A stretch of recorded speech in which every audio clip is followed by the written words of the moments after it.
Here's Lyin Ted at it again. He's going to talk about several things, and then he's going to be asked a question: who is the evil in this race?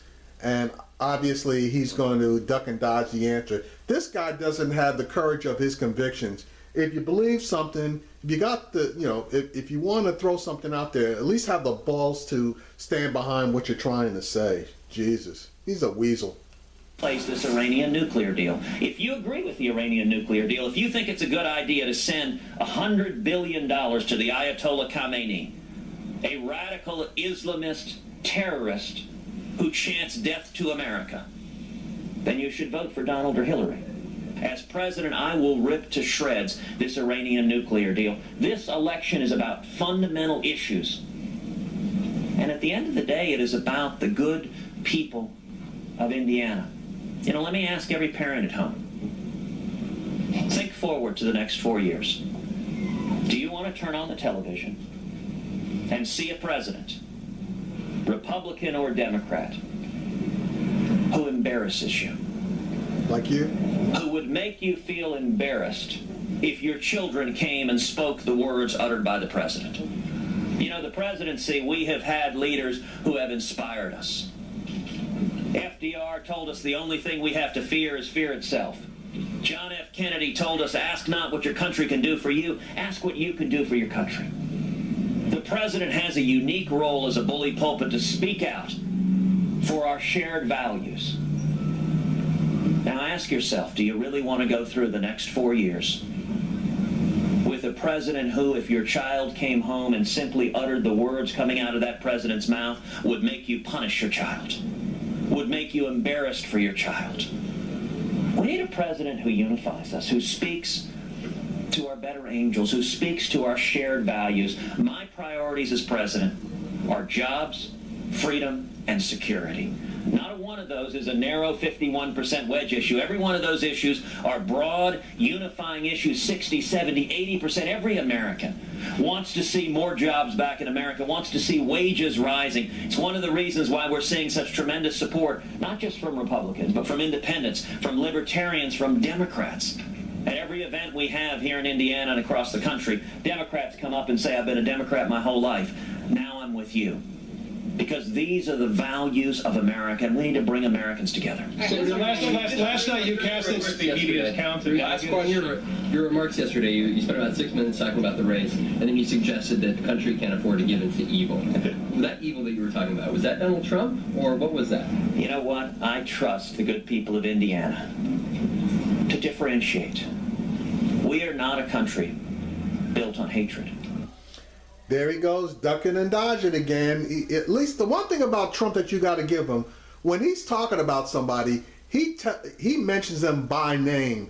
This guy uses all kinds of innuendos in order to try to point at people so he can legally say he didn't call out their names. But everybody knows who he's talking about. So, just grow a pair and just call it the way it is.